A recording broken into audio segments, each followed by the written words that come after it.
सारे लोग क्रिश्चियंस जो है अपने आप को परमेश्वर के भक्त समझ के चल रहे हैं। அநேக கிறிஸ்தவர்கள் தேவனுடைய பக்தர்களாக அவர்கள் நினைத்துக் கொள்கிறார்கள். यीशु मसीह के द्वारा वो भक्त बने, पिता के भक्त बने समझ के चल रहे हैं। கிறிஸ்து இயேசுவின் மூலமாக பிதாவினுடைய பக்தர்களாக நாம் இருக்கிறோம் என்று புரிந்து கொள்கிறார்கள். मगर ஆனால் नया नियम को अगर एक बंदा सही तरीका में समझ रहा है, उसके अंदर ये पहचान आना जरूरी है अपने आप को लेके, वो ये है, मैं परमेश्वर का, आकाश और पृथ्वी को बनाया हुआ उस परमेश्वर का संतान हूँ। எந்த மனிதன் புதிய ஏற்பாடை சரியான முறையில் புரிந்து கொள்வானானால் அவனுக்குள் இந்த ஒரு மனநிலை இருக்கும். நான் தேவனுடைய பிள்ளையாய் இருக்கிறேன் என்கிற மனநிலை இருக்கும். मैं भक्त नहीं है, मैं संतान हूँ। நான் அவருக்கு பக்தர்கள் அல்ல, நாம் எல்லாரும் பிள்ளைகள் என்கிற நிலை. परमेश्वर भक्तों के लिए इस दुनिया को नहीं बनाया, संतान राज्य करने के लिए बनाया है। இதா இந்த உலகத்தை பக்தர்களுக்காக படைக்கவில்லை, பிள்ளைகள் ஆளுகை செய்வதற்காக இந்த பூமியிலே நம்மை படைத்திருக்கிறார். अगर भक्तों को बनाना है, परमेश्वर खुद यहाँ पे मंदिर को खड़ा कर देता था। இந்த உலகத்திலே பக்தர்களை அவர் உருவாக்க வேண்டும் என்றால் அவரே இந்த உலகத்துல கோயில்களை படைச்சிருப்பார். इतना बड़ा दुनिया बना पाए, इतने बड़े पहाड़ को बनाया, इधर परमेश्वर एक मंदिर भी बना देता था। இந்த உலகத்துல எவ்வளவு பெரிய உலகத்தை படைத்திருக்கிறார், இங்க எவ்வளவு பெரிய மலைகளை படைத்திருக்கிறார். அவர் அதே சமயத்திலே ஒரு பெரிய கோயிலையும் படைச்சிருப்பார். भक्तों को बनाना चाहता तो பக்தர்களை அவர் உருவாக்கி இருந்தால், अगर परमेश्वर भक्तों को नहीं बनाना चाहता था, ஆனால் அவர் பக்தர்களை அவர் உருவாக்க அவர் விரும்பவில்லை. परमेश्वर इसीलिए हाथों से बनाया हुआ मंदिरों में वास नहीं करता है। அதனாலதான் வேதம் சொல்லுகிறது, கைகளால் செய்யப்பட்ட கட்டடங்களிலே அவர் வாசம் செய்வதில்லை என்று சொல்லப்பட்டிருக்கிறது. परमेश्वर किसी भी प्रकार के हाथों से बनाया हुआ मंदिरों में वास नहीं करता है। பேர்பட்ட கைகளால் செய்யப்பட்ட எவ்வளவு பெரிய கட்டடமாக இருந்தாலும் அவர் அதிலே வாசம் செய்வதில்லை. परमेश्वर का मंदिर आप ही हो। அவருடைய கோயில், அவருடைய ஆலயம் நீங்களும் நானுமாய் இருக்கிறோம். यही शरीर जो है परमेश्वर का मंदिर है। நம்முடைய இருதயமே, நம்முடைய சரீரமே அவருடைய ஆலயம். पवित्र शास्त्र यही कहता है। வேதம் அதைதான் சொல்லுகிறது. और पवित्र आत्मा हमारे अंदर वास करता है। அவர் நமக்குள் வாசமாய் இருக்கிறார்.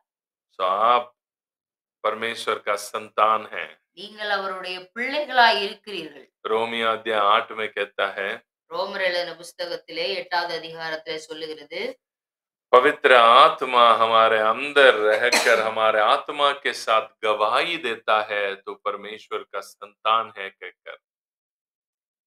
நீங்க அவருடைய பிள்ளைகள் என்பதை பரிசுத்த ஆவியானவர் சாட்சி கொடுக்கிறார் என்று சொல்லப்பட்டிருக்கிறது. पवित्र आत्मा आपकी आत्मा के साथ गवाही देता है। 8வது அதிகாரம் 16வது வசனம், நாம் தேவனுடைய பிள்ளைகளாய் இருக்கிறோம் என்று ஆவியானவர் தாமே நம்முடைய ஆவியுடனே கூட சாட்சி கொடுக்கிறார். The Spirit of God is giving testimony in your spirit that you are the child of God. நாம் தேவனுடைய பிள்ளைகள் என்பதை ஆவியானவர் நம்முடைய ஆவியுடனே சாட்சி கொடுக்கிறார். 8 का 16 रोमियो के किताब 8 का 16 को पढ़े। रोमन चैप्टर 8 वर्स 16 पढ़े। आत्मा खुद ही हमारी आत्मा के साथ गवाही देता है कि हम परमेश्वर की संतान हैं। आत्मा खुद ही आपकी आत्मा के साथ गवाही देता है। ஆவியானவர் நம்முடைய ஆவியுடனே சாட்சி கொடுக்கிறார். The Spirit of God is testifying in with your spirit.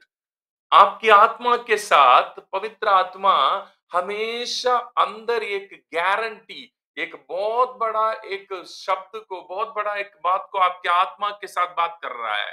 ஆவியானவர் நம்முடைய ஆவியினுடனே ஒரு மிகப்பெரிய சாட்சி, உங்களை குறித்ததான சாட்சியை அவர் கொடுத்து கொண்டிருக்கிறார். आपके बारे में वो गवाही देता है। உங்களுக்காக அவர் கொடுத்துட்டு இருக்கார் சர்டிபிகேட். वो क्या है? அது என்ன? तुम परमेश्वर का संतान है। அது என்னன்னா நீங்கள் அவருடைய பிள்ளைகளா இருக்கிறீர்கள் என்கிற சாட்சி. भक्त नहीं है। நீங்கள் பக்தர்கள் அல்ல.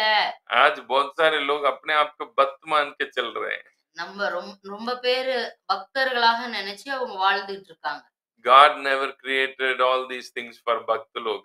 இந்த உலகத்தை பக்தர்களுக்காக அவர் படைக்கவில்லை. God don't want bhaktas. அவர் விரும்பவும் இல்ல பக்தர்களுக்காக. பக்தர்கள் அவர் எதிர்பார்க்கல.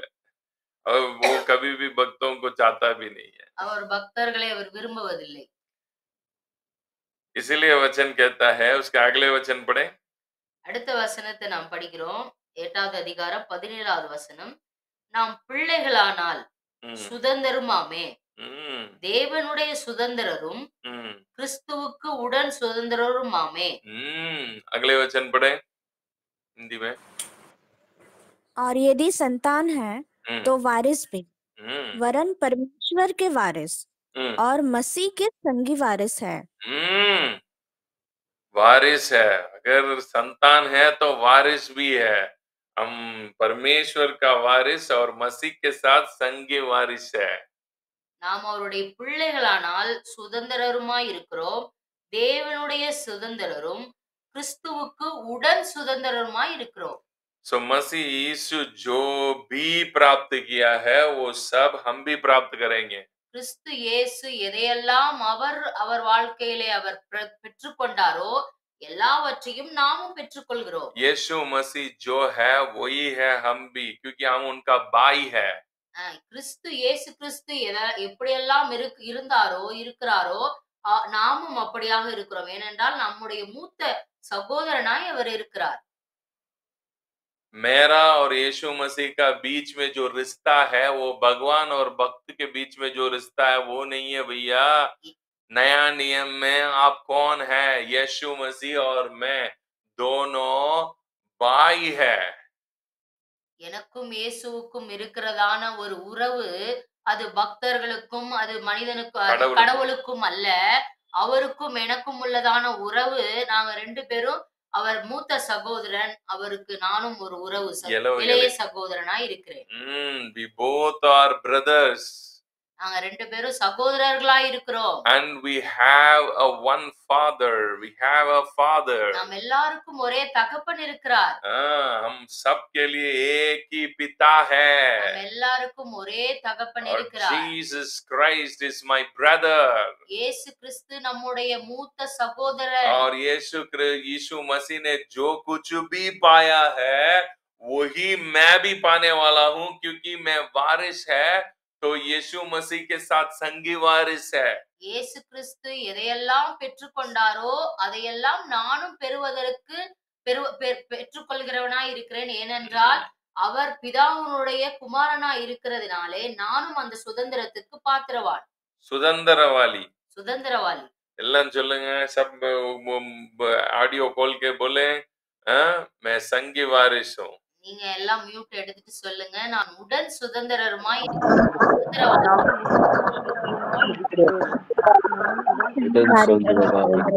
இருக்கிறேன். मैं संगी वारिस हूँ। நான் சுதந்திரவாளி. ये आप हमेशा बोलते रहना है. நீங்கள் எப்பொழுதும் இதை சொல்லிக்கொண்டே அறிக்கை செய்து கொண்டே இருக்க வேண்டும். बहुत बार हम है ना भक्त जैसा आराधना करके करके करके हम बहुत बड़ा भक्त बन जाते हैं. हम अपनी खुद की सही पहचान क्या है वो हम भूल जाते हैं. நம்ம பக்தர்கள் போல ஆராதனை செய்து அது பழக்கப்பட்டுட்டோம். நம்ம பிள்ளைகள் என்பதை மறந்து விடுகிறோம். हम भजन गाने में ही लग रहे हैं. நம்ம பஜன் பாடுறதுலயே இருக்கோம். हम खुद की पहचान को भूल जाते हैं. நம்ம யாரென்ற நம்முடைய அடையாளத்தை நாம் மறந்து விடுகிறோம். You are the co-heir with Jesus Christ. அவரோடு நாம் உடன் சுதந்திரராக இருக்கிறோம் நல்ல உறவிலே. इसका मतलब क्या है? இது அர்த்தம் என்ன? ये यीशु मसीह का जो भी है वो मेरा भी है. இயேசு கிறிஸ்து அவருக்குள் எதெல்லாம் இருக்கிறதோ எல்லாம் எனக்குள்ளும் இருக்கிறது. यीशु मसीह क्या पाया, कौन सी क्या क्या पाया यीशु मसीह ने? இயேசு கிறிஸ்து என்னெல்லாம் பெற்றுக்கொண்டார்? आकाश और पृथ्वी में सारे अधिकार मुझे दिया गया है. வானத்திலும் பூமியிலும் சகல அதிகாரங்களும் எனக்கு கொடுக்கப்பட்டிருக்கிறது என்று यीशु ने कहा है आकाश और पृथ्वी में सारे अधिकार मुझे दिया गया है. இயேசு சொன்னார் வானத்திலும் பூமியிலும் சகல அதிகாரம் எனக்கு கொடுக்கப்பட்டிருக்கிறது. इसका मतलब இது அர்த்தம் अब அப்படின்னா यीशु को दिया गया तो मैं संगी वारिस में हूं ना. அவருக்கு கொடுக்கப்பட்டுச்சு, அவரோட சுதந்திரரா இருக்கிற எனக்கும் தானே. संगी वारिस हूं मैं मसीह की. இயேசு கிறிஸ்துவுக்கு உடன் சுதந்திரவாளி நான். यीशु को जो भी दिया गया है वो मुझे भी दिया गया है. இயேசு கிறிஸ்து எதெல்லாம் பெற்றுக்கொண்டாரோ எதெல்லாம் கொடுக்கப்பட்டதோ எல்லாம் எனக்கும் கொடுக்கப்பட்டிருக்கிறது. मैं यीशु मसीह के साथ संगी वारिस हूं. அவருக்குள் நான் உடன் சுதந்திரவாளியாய் இருக்கிறேன். आकाश और पृथ्वी में यीशु मसीह को पूरी अधिकार दिया गया है, तो मुझे भी पिता ने मसीह यीशु के द्वारा सारे अधिकार की भागीदार बनाया. வானத்திலும் பூமியிலும் சகல அதிகாரமும் இயேசுக்கு கொடுக்கப்பட்டது. இயேசுவின் மூலமாக எனக்கும் அது கொடுக்கப்பட்டிருக்கிறது. ஏனென்றால் நான் அவருடன் உடன் சுதந்திரவாளியாக இருக்கிறேன். आमेन. ஆமென். अगला यीशु मसीह ने क्या पाया? அடுத்ததாக இயேசு கிறிஸ்து எதை பெற்றுக்கொண்டார்? कोलोसी के किताब अध्याय 2. கொலோசியர் 7ஆம் புத்தகத்திலே 2வது அதிகாரம். कोलोसी अध्याय 2 2வது அதிகாரம் वचन 3 पढ़े. 3வது வசனம். அவருக்குள் ஞானம் அறிவு என்பவைகளாகிய பொக்கிஷங்கள் எல்லாம் அடங்கி இருக்கிறது. पढ़े वचन 3 को हिंदी में पढ़े. जिसमें बुद्धि और ज्ञान के सारे भंडार छिपे हुए हैं. मसीह यीशु के अंदर बुद्धि और ज्ञान का सारे भंडार छुपी हुई है. அவருக்குள் ஞானம் அறிவு என்பவைகளாகிய பொக்கிஷங்கள் எல்லாம் அடங்கி இருக்கிறது. So Father, he received all the knowledge and the wisdom of the Father, Jesus Christ. He received everything from the இயேசு Father. கிறிஸ்து பிதாவினிடத்திலிருந்து ஞானம் அறிவு என்கிற பொக்கிஷங்களை எல்லாம் அவர் பெற்றுக்கொண்டார். उसका भागीदार हो आप. அதுக்கெல்லாம் நீங்களும் பங்குதாரராய் இருக்கிறீர்கள். मैं भी मसीह यीशु के द्वारा क्या पाया? இயேசுவின் மூலமாக நானும் இது எல்லாவற்றிலும் சுதந்திரவாளியானேன். ज्ञान और बुद्धि का भंडार बनने के लिए बुलाया गया है. எனக்குள் ஞானம் அறிவு என்பவைகளாகிய பொக்கிஷங்களை பெற்றுக்கொள்ளும்படி நானும் சுதந்திரவாளியானேன். अगर यीशु मसीह ज्ञान और बुद्धि का भंडार है तो मैं भी मसीह के साथ संगी वारिस है जी. मेरा पिता का जो भी है वो सब मेरा भी है. ஞானம் அறிவு என்பவைகளாகிய பொக்கிஷங்கள் எல்லாம் அவருக்குள் அடங்கி இருக்கிறது என்றால் நானும் அவருடைய உடன் சுதந்திரமா இருக்கிறேன். எனக்கும் அது எல்லாம் இருக்கிறது. सिर्फ आप साइंस मैथ्स की ज्ञान पाने के लिए नहीं आया इधर. இந்த உலகத்துல கணக்கையும் அறிவையும் அதை குறித்த அறிவை பெற்றுக்கொள்றதுக்காக இந்த பூமிக்கு நீங்க வரல.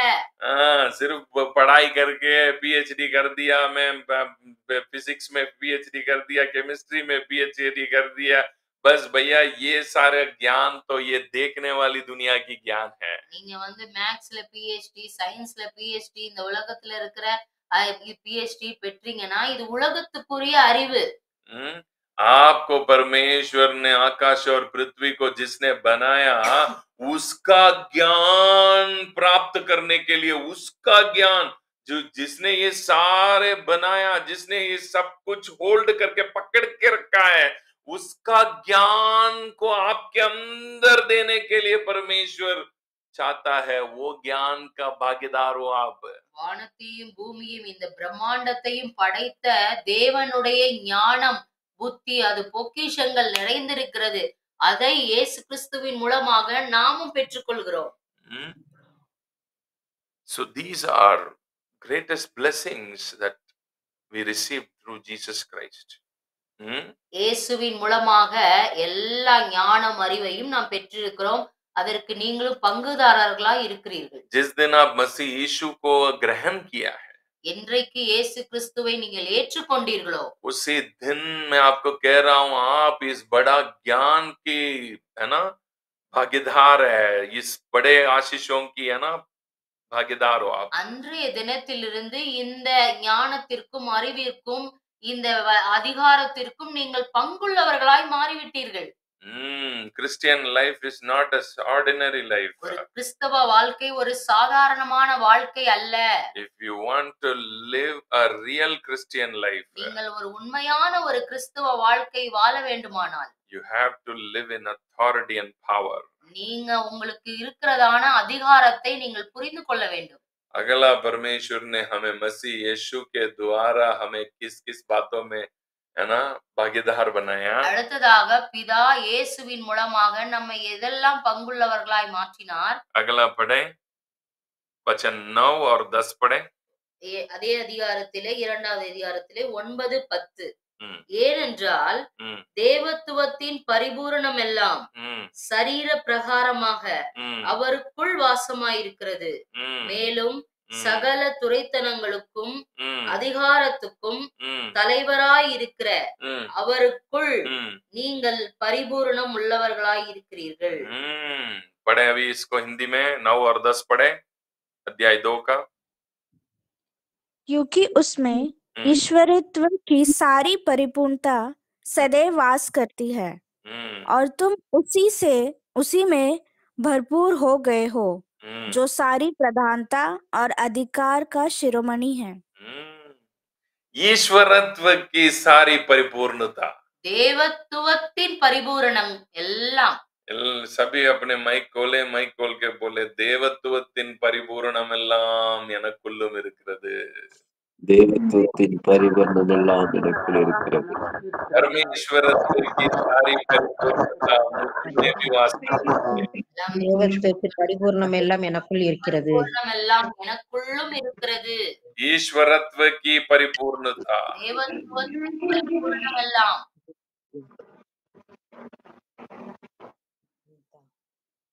ईश्वरत्व की परिपूर्णता, தேவத்துவத்தின் பரிபூரணம் எல்லாம். ये बहुत ही बड़ी बात है, ये जो बात कर रहा हूं मैं. இது சொல்றது ரொம்ப பெரிய ஒரு காரியம். इसीलिए, है ना, हमारा बुलाहट की आशा, बाइबल कहता है हमारे बुलाहट की आशा क्या है पता करके एफिसियों की किताब अध्याय 1:18 में लिखा है. எபேசியர் 1ஆம் அதிகாரம் 19ஆம் வசனத்திலே அவர் நம்பிக்கையின் ரகசியம், அவர் அழைத்த அழைப்பின் நம்பிக்கை அப்படின்னு வரும். அழைப்பின் நம்பிக்கை, அவர் அழைத்த அழைப்புக்கு ஒரு நம்பிக்கை இருக்கிறது. ஒரு பெரிய ஒரு விஷயத்துக்காக உங்களை அழைச்சிருக்காருன்னு சொல்லுவாரு. புரியுதுங்களா? वहां पे आप पढ़ते समय एफिसियों के किताब अध्याय 1:18 में पढ़ते समय आपको पता चलेगा, 18-19 में आपको पता चलेगा, वहां पे लिखा है उन्होंने हमें बुलाया. उस बुलाहट की आशा क्या है? बुलाहट की आशा एक बहुत बड़ा आशा के साथ आपको बुलाया. वो बुलाहट क्या है? परमेश्वरत्व की सारी परिपूर्णता को आपके अंदर लेके आना. आप भी उस परमेश्वरत्व में भाग लेना है. தேவத்துவத்தின் பரிபூரணம் எல்லாம் உங்களுக்குள் வைப்பதுதான் அது மிகப்பெரிய நம்பிக்கை. ये समझ से भी बाहर है. आप ये बहुत ही गहरी में जाते समय इस वचनों के अर्थ आपको पता चलेगा. நீங்கள் இன்னும் ஆழத்துக்கு போகும் பொழுதுதான் இதற்குரியதான அர்த்தங்களை நீங்கள் புரிந்து கொள்ள முடியும். परमेश्वरत्व की सारी परिपूर्णता मसीह यीशु में सदैव वास करता है और मैं भी उनमें परिपूर्ण हो गया. தேவத்துவத்தின் பரிபூரணம் எல்லாம் சரீர பிரகாரமாக அவருக்குள் வாசமாய் இருக்கிறது. மேலும் சகல துரைத்தனங்களுக்கும் அதிகாரத்துக்கும் தலைவராய் இருக்கிற அவருக்குள் நான் பரிபூரணம் உள்ளவர்களாய் இருக்கிறோம். अभी मैं उनके अंदर मैं परिपूर्ण हूँ, इसका मतलब यह है उनके अंदर जो भी परिपूर्णता अब मुझ में भी है. நான் அவருக்குள்ள பரிபூரணம் உள்ளவளாய் இருக்கிறேன் என்பது, அவர் பரிபூர்ணமா இருக்கிறாரு, அந்த பரிபூர்ணம் எனக்குள்ளும் இருக்கிறது. அவருக்குள்ள என்னென்ன பரிபூர்ணம் எல்லாம் இருக்கோ அந்த பரிபூர்ணம் எல்லாம் எனக்குள்ளேயும் இருக்கு. அவருக்குள்ள என்ன பரிபூர்ணம் இருக்குன்னு படிச்சோம் 9ஆம் वचनத்துல। 9वां वचन में हम उनके अंदर कौन सी परिपूर्णता है करके हमने पढ़ा। 9वां वचन में परमेश्वरत्व की सारी परिपूर्णता। தேவத்துவத்தின் பரிபூரணம் என்னெல்லாம் பரிபூரணம் அவருக்குள் இருக்கிறதோ அந்த பரிபூரணம் எல்லாம் நமக்குள் இருக்கிறது. என்ன பரிபூரணம்? தேவத்துவத்தின் பரிபூரணம் எல்லாம் அவருக்குள் இருக்கிறது. अब हम उस परिपूर्णता में हम भी आ गया। அந்த பரிபூரணத்திலே நம்மளும் இருக்கிறோம், நம்மளும் வந்துட்டோம். देखो नया नियम में परमेश्वर ने जो किया है ये बहुत ही बड़ी बात है। புதிய ஏற்பாட்டுல ஆண்டவர் நமக்காக வைத்திருக்கிற நோக்கம் திட்டம் அது மிகப்பெரியது. आपकी जो बुलाहट की आशा बहुत ही बड़ा है। அவர் உங்களை குறித்து வைத்ததான அழைப்பு அது மிகப்பெரியது. आप छोटी सोच से बाहर आओ। அந்த நீங்க ஒரு சிறிய எண்ணத்துல சிறிய யோசனையில இருந்து வெளியே வாங்க. अपने बारे में हमेशा चिंता करते रहना। உங்களை குறிச்சே நீங்க கவலைப்படுறதை நிறுத்துங்க. ओ मैं कुछ नहीं है, मेरे पास ये नहीं है, मेरे पास वो नहीं है, मुझे ये प्यार नहीं कर रहे, वो प्यार नहीं कर रहे, मुझे ये बात नहीं कर रहे, मुझे ये कॉल नहीं कर रहे। भाई ये सब छोड़ो ना। நீங்க இந்த சின்ன சின்ன விஷயத்தெல்லாம் விட்டுருங்க. உங்களோட இவங்க பேசுறதில்ல அவங்க பேசுறதில்ல, எனக்கு இது இல்ல அது இல்ல இப்படின்ற சின்னத்தனமான சிறு ஒரு அல்பத்தனமான இந்த எண்ணத்தெல்லாம் விட்டு வெளியே வாங்க. आप परमेश्वर में क्या बने, नया नियम क्या है, ये बाइबल आप क्यों उठा रहे हैं भाई, ये बाइबल आप क्यों पढ़ रहे हैं भाई, ये बाइबल पढ़ रहे सिर्फ इस दुनियादारी आशीषों को प्राप्त करने के लिए नहीं है, आप मसीह यीशु में क्या बने हैं वो जानने के लिए बाइबल पढ़ें। இந்த பைபிளை நம்ம ஏன் தூக்குறோம், ஏன் படிக்கிறோம் அப்படின்னா, இந்த புதிய ஏற்பாட்டிலே தேவன் நமக்காக வைத்திருக்கிறதான அந்த மேன்மையான திட்டத்தின் அடிப்படையிலே வாழும்படியாக நம்ம இதை படிக்கிறோம். ये सारे प्राप्त करना है, परमेश्वर की सारी परिपूर्णता अब सदैव मुझ में भी आ गया क्योंकि मैं मसीह में हूँ, मसीह मुझ में है। தேவத்துவத்தின் பரிபூரணம் எல்லாம் அது எனக்குள்ளும் இருக்கிறது. ஏனால் அவருக்குள் அந்த பரிபூரணம் இருக்கிறது அல்லவா, அது நமக்குள்ளே இருக்கு. अब मैं और यीशु मसीह दोनों संगी वारिस है। நானும் இயேசுவும் அவர் உடன் சுதந்திரம். நாங்க ரெண்டு பேரும் நல்ல ஒரு ரிலேஷன்ஷிப். அண்ணன் தம்பி, அண்ணன் தம்பி. भाई है, मेरा बड़ा भाई है। அவர் நம்முடைய மூத்த சகோதரனா இருக்கிறார். And I belong to God's family. நான் தேவனுடைய வீட்டாராய் இருக்கிறேன் என்பதை நான் விசுவாசிக்கிறேன். Wow, what a fantastic. इतना बड़ा आशीष को हम समझ नहीं पा रहे। இந்த எவ்வளவு பெரிய மிகப்பெரிய ஒரு காரியத்தை நாம் புரிந்து கொள்ள முடிவதில்லை. छोटी छोटी बातों को चिंता करके, छोटी छोटी बातों को दिमाग में लेके बड़े ज्यादा सोच के, ये नहीं है मेरे पास, वो नहीं है मेरे पास, इसी में ही उलझ के हमारी जिंदगी को, आपकी बुलाहट को खराब कर रहे हैं। சின்ன சின்ன விஷயத்தை நம்ம உள்ளுக்குள்ள மனசுக்குள்ள போட்டு எண்ணி இது இல்ல அது இல்ல நம்மளே நம்மளுடைய இருதய எண்ணங்களையும் நம்மளுடைய இருதயத்தையும் ரொம்ப நம்ம கரைப்படுத்துறோம். आप जिस दिन इन सारी बातों पे ध्यान लगाना छोड़कर ये पवित्र शास्त्र में आप नया नियम में नया परमेश्वर नया स्वरूप में आप क्या बने हैं, मसीह कौन है, मैं मसीह में कौन हूं, ये सारे ज्ञान को प्राप्त करना, उस ज्ञान का भंडार, जो ज्ञान है ना, जो ज्ञान मसीह यीशु में हमें मिला है, उस ज्ञान की भंडार के अंदर जाकर वो ज्ञान को अपना ज्ञान बनाने में लगोगे, उस दिन मैं कह रहा हूं आपकी जिंदगी इस दुनिया में एक बहुत अलौकिक बनेगा। என்னைக்கு இந்த சிறிய சிறிய எண்ணங்களிலிருந்து நீங்க வெளியே வந்து இந்த கிறிஸ்துவுக்குள் நான் யார், கிறிஸ்து எனக்காக என்ன வைத்திருக்கிறார், அவருக்குள் இருக்கிற ஞானம் அறிவு எல்லா பொக்கிஷங்களையும் எனக்குள்ளும் இருக்கிறது, தேவத்துவத்தின் பரிபூரணம் எல்லாம் எனக்குள்ளும் இருக்கிறது, அவருக்குள் நான் பரிபூரணம் உள்ளவளாய் இருக்கிறேன் என்கிற எண்ணத்திலே என்றைக்கு நீங்க போக்கஸ் பண்றீங்களோ அன்னைக்கு உங்களுடைய வாழ்க்கை ஒரு இயற்கைக்கு அப்பாற்பட்ட முறையில் நீங்கள் வாழுவீர்கள். उस दिन मैं आपको कह रहा हूं आपके हर एक शब्द में इतनी सामर्थ होगा। அன்றைய நான் உங்களுக்கு சொல்றேன், உங்களுடைய வார்த்தையிலே மிகப்பெரிய ஒரு அதிகாரம் இருக்கிறது. आपके जीवन को लेके आप बहुत बड़ा आशा के साथ रहेंगे। உங்களுடைய வாழ்க்கை குறித்து ஒரு மிகப்பெரிய நம்பிக்கையிலே நீங்கள் வந்து விடுவீர்கள். किसी भी बात के डरेंगे नहीं। எந்த காரியத்தை குறித்து நீங்க பயப்பட மாட்டீங்க। डर का नाम की कोई चीज ही आपके पास नहीं आ सकता है। பயம் என்கிற வார்த்தையே உங்க வாழ்க்கையில இருந்து இல்லாம போயிரும்.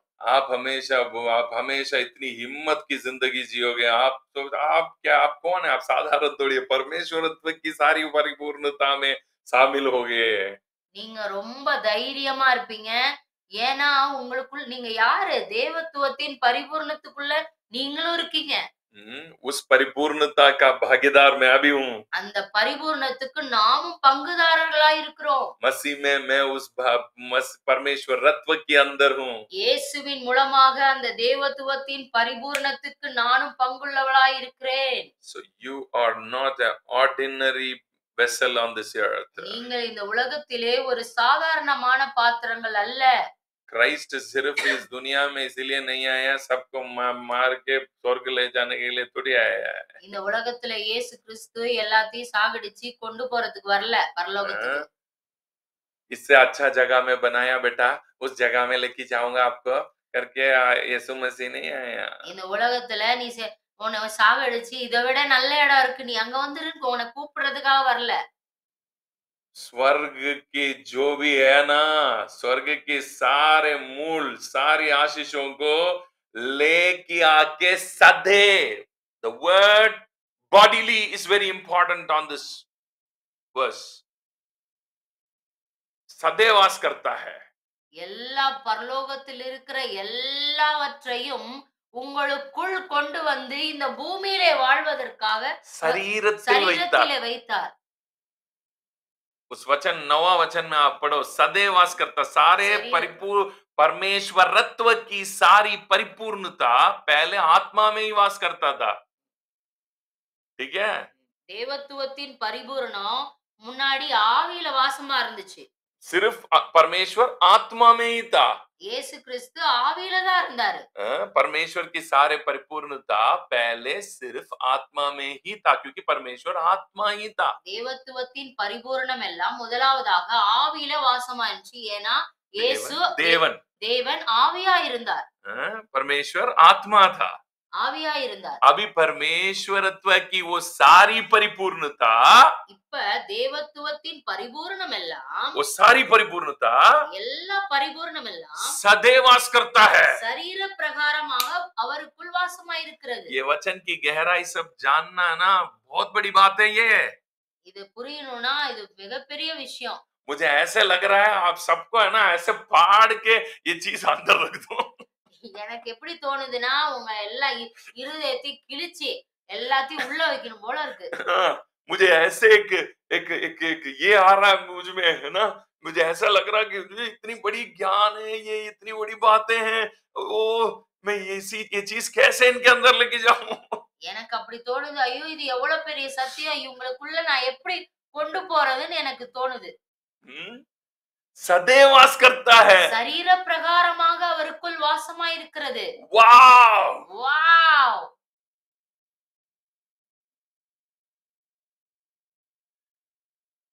in this body, ये जो शरीर, இந்த சரீரம்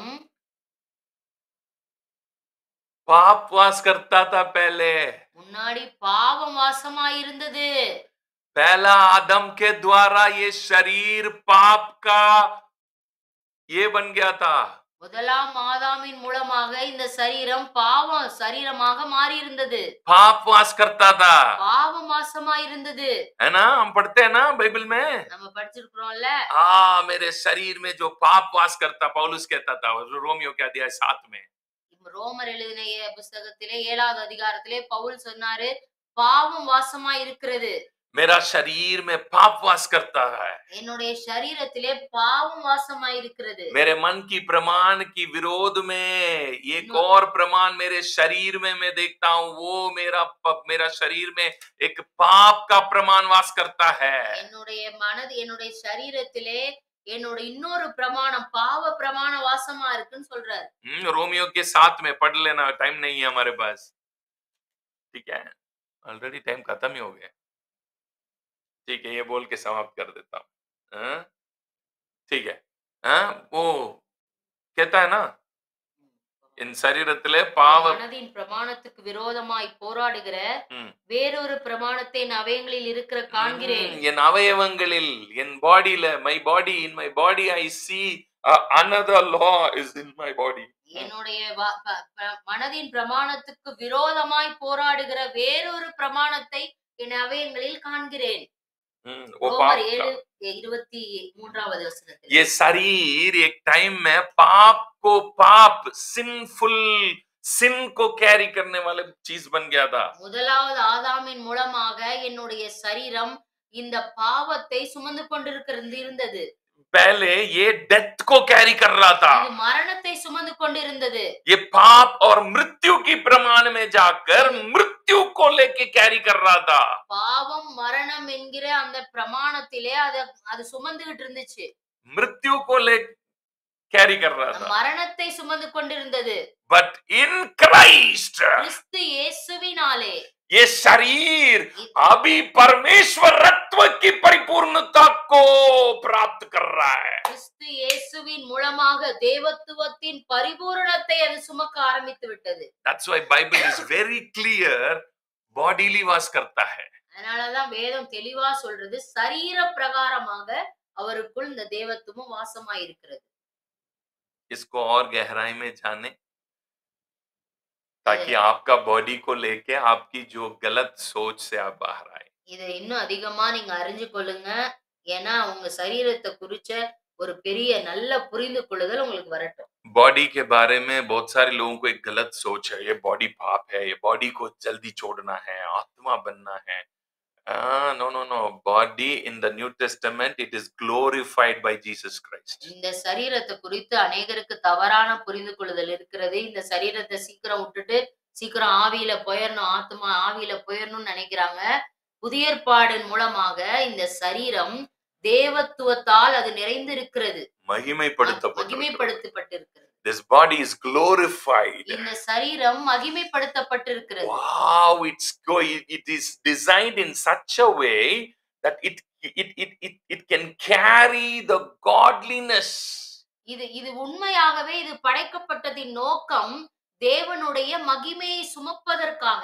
பரிபூர்ணதா, தேவத்துவத்தை, देवत्वத்தின் பரிபூரணம். भैया परमेश्वरत्व की परिपूर्णता को सदैव वास करने में लेके आ रहा है. तो सोच लो फिर आपका बॉडी की कंडीशन का परमेश्वर ने कहां से क्या बना दिया. தேவத்துவத்தின் பரிபூரணம் உங்கள் சரீரத்திலே கொண்டு வந்தாரானால் உங்களுடைய சரீரம் எவ்வளவு அது மகிமைக்குரியதாக இருக்கும் என்பதை புரிந்து கொள்ளுங்கள். अगर यीशु मसीह कैरी कर रहा है, இயேசு சுமந்தார்னா मैं संगी वारिश हूं, நான் சுதந்திரவாளி, நானும் சுமக்கிறேன், मैं भी भागीदार हूं, நானும் அதற்கு और பங்குதார். मेरा बॉडी भी என்னுடைய पाप சரீரமும் से कोई लेन देन नहीं है. பாவத்துக்கு குடுக்கல் வாங்கல் அதுக்கு சம்பந்தமே இல்ல. अभी मेरा बॉडी का कोई पाप के साथ कोई लेन देन नहीं है. பாவத்துல எனக்கு சம்பந்தம் இல்ல. எனக்கு எந்த குடுக்கல் வாங்கலும் பாவத்தோட கிடையாது. குடுக்கல் வாங்கலும் கிடையாது. अभी मेरा जो पूरा के पूरे संबंध है परमेश्वरत्व की परिपूर्णता को मैं ये शरीर में लेके घूम रहा हूं. इसीलिए पौलुस कहता है इस महिमा को हम इस मिट्टी के पुतले में लेके हम घूम रहे हैं. ये सारे वचन है, मैं बताऊंगा. இந்த மகிமையுள்ள அது இந்த மண்பாண்டங்களிலே சுமக்கிறோம் என்று பவுல் சொல்லுகிறார். इस महिमा को हम इस मिट्टी के जो बर्तन में पुतले बर्तन में लेके घूम रहे हैं. Okay, see, it's a very glorious thing that God has made. God has given through Jesus Christ. இயேசுவின் மூலமாக மிகப்பெரிய மகிமையான காரியங்களை நமக்கு கொடுத்திருக்கிறார். Have a nice day. God bless you.